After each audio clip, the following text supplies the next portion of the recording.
kick it free over to Parr. Parr trying to get it out, could not. Sent back in. And we're going to get a whistle as Michaeluk went to play the puck. And Lajoie coming out. No, then Foster going after Crampton, who had gone after Lajoie.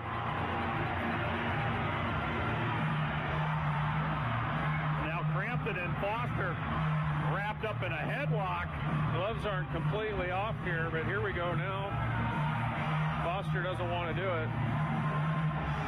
So a bad chip by Parr, doesn't get the puck out at the blue line, and then a bad penalty in behind the blue line at the offsides whistle. Spokane's going to at least get the 2-minute, and that's a key here. You know, you got to lead. You don't want to take a penalty and to neutralize that's meaningless. And we'll see if the goaltender bump somehow evens this up, but I'm doubting it. I think this is going to be power play for Prince George, unfortunately. That's a bad penalty. We will see. 6:23 will be the time of the infraction. High blocker for his first in the league. Back to the line at the Hurricane side. Marcus tipped it through. Pakula left at the line, looking for Marcus, and now we're going to have a scrap. And it's the two that were engaged before, Marcus and Allman.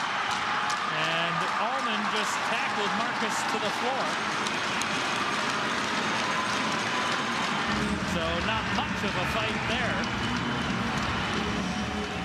between Miguel Marcus and Corbin Allman. I think that's one they just wanted to, well, Marcus wanted to get it out of the way. Allman definitely wanted to go. Marcus obliged him and takes him down, and really not many punches thrown.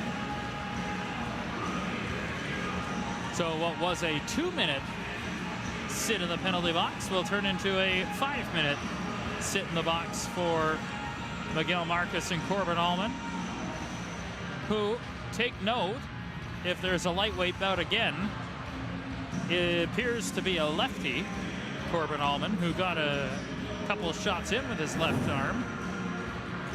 And let's be honest, Miguel Marcus, well, he's the kind of guy that could make Gandhi throw a punch some nights.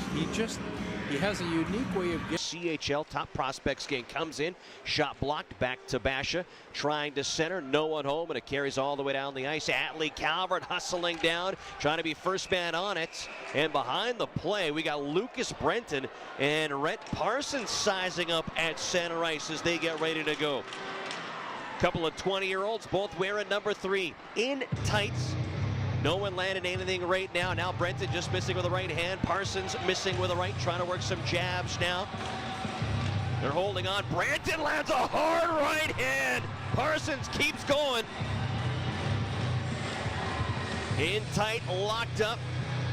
Not allowing the other big guys. Brenton missing with some rights. Didn't have the reach there as Parsons holds him to the outside on this fight.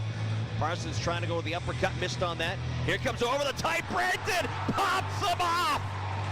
Brenton gets the helmet off of Parsons. Parsons missing with the right hands. Brenton tries a body shot.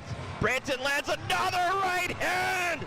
Brenton, another over the top on Parsons as finally the linesman get in. Oh, baby. What a little bit of a school on that one. Kudos to both guys, Lucas Brenton to his team and to the fans saying, let's go!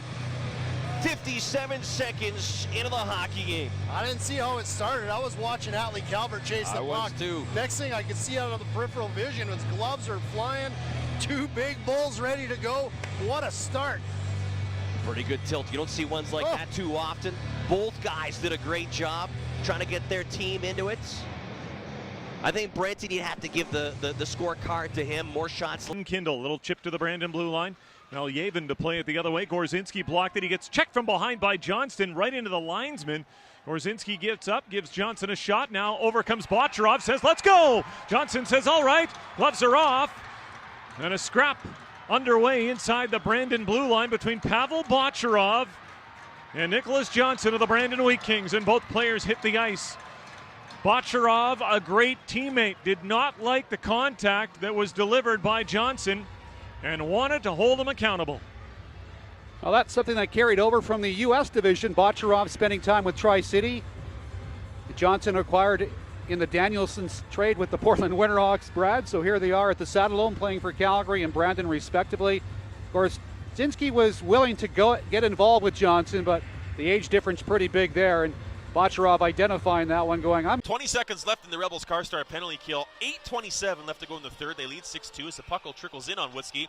Sauchin knocks Lindgren down on top of Witzke. That leads to extracurriculars in behind the Red Deer net. As Grayson Sauchin knocked Mats Lindgren down on top of Chase Witzke, the Rebels understandably don't like that one bit, and now we have a skirmish along the end boards. Sauchin knocked down Lindgren by pursuing that puck right off the face-off. He beat Uchez on the draw, shoving him forward, and then Uchez went back to let him know that he can't be pushing people on top of his goaltender. And I think, part to set the tone on don't crash our goalie, but also the fact that Uchez, I lost that draw, and I want to get a little pound of revenge on that. So Sauchin's going to get a penalty, and Fabrizi's going to head off for Red Deer as all of a sudden the penalty box is filling up. Rick looking for a shot. Sneaks it back. McCaggerty with a wrister through the right wing circle and a glove save. Bukarts and Cumby come together. They're throwing hands. Gloves are still on. Cumby and McCaggerty taking a swipe at each other as well. Matthews tangled up. And there may be more as Parmar and is that Frazier in front of the crease. Parmar takes a grab at Frazier. Off to the Marson, and Marson wild penalty box. Ashton Cumby. Well, that's where he would have gone a few weeks ago. Now he's locked up and secured by keyhole security in the visiting penalty box. Bukarts will head off on the other side. He's headed for the Marson and Marson wild penalty box. He gets so used to saying it.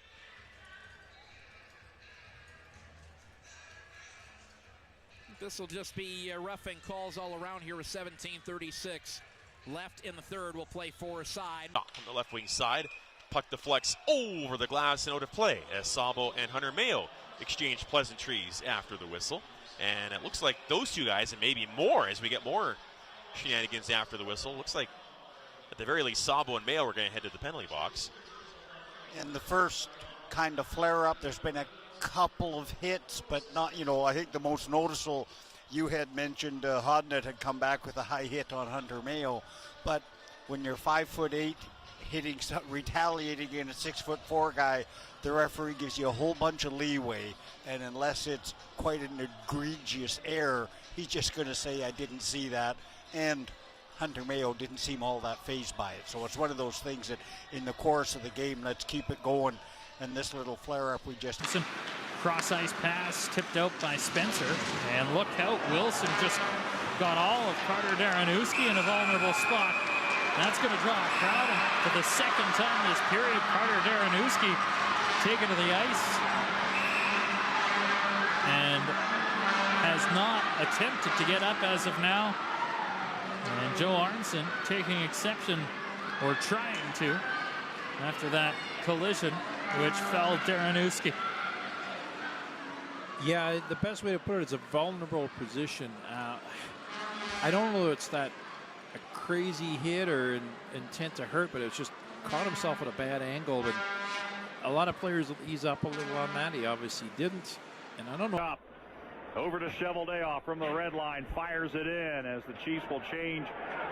And now Chevdayoff and Pauls had some words after he shot it in, and down go the gloves.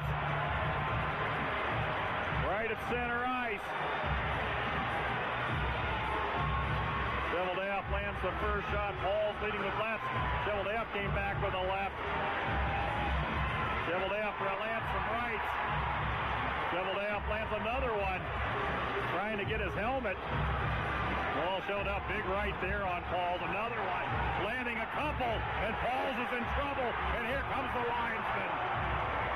And the belt stays with Ty Chevdayoff. Pauls at 6'5", had the reach, but Chevdayoff with the stamina and catches him as Paul starts to go early with the lefts, and it looked like maybe he had some advantage, but Chevdayoff hits him hard, and with the towel. He's leaking a bit at center ice, and that wasn't a big collision, but just a bump, and both. Evanson Haugen across to Kipke, who moves up in front looking for Burlock, and he was tied up by Roberts. That allows Merwald to hop on the puck. And I think we're going to get our media timeout here. 6:54 to go in the second. Just hang around for just a little bit. We got we're going to have some a lot penalties. Of loud yelling there. But again, Kipke, he says, you want to see more of me? You saw another play. You hear the buzzer. We're going to immediate timeout. You're tuned into A White Spot, Vancouver Giants hockey on Sportsnet 650 in the Sportsnet Radio Network. The left point. Fiddler chops it ahead to Woodward.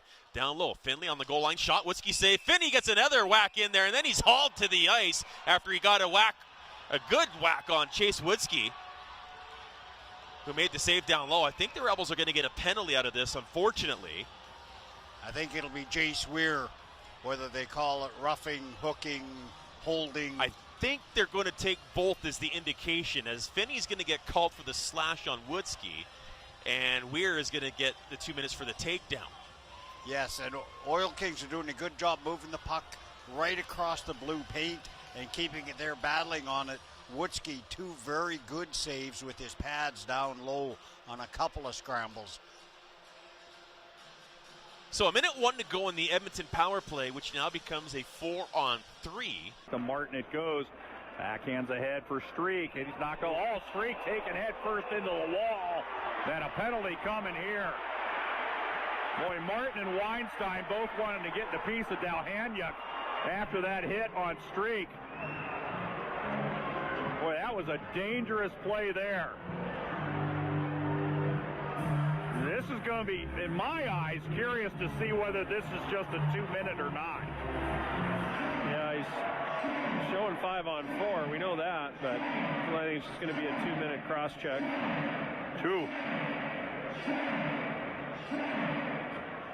Well, I think sometimes they look at the result of the play rather than the hit itself. That was a dangerous play right there. I think if Streak's still down on the ice, it's probably a 5.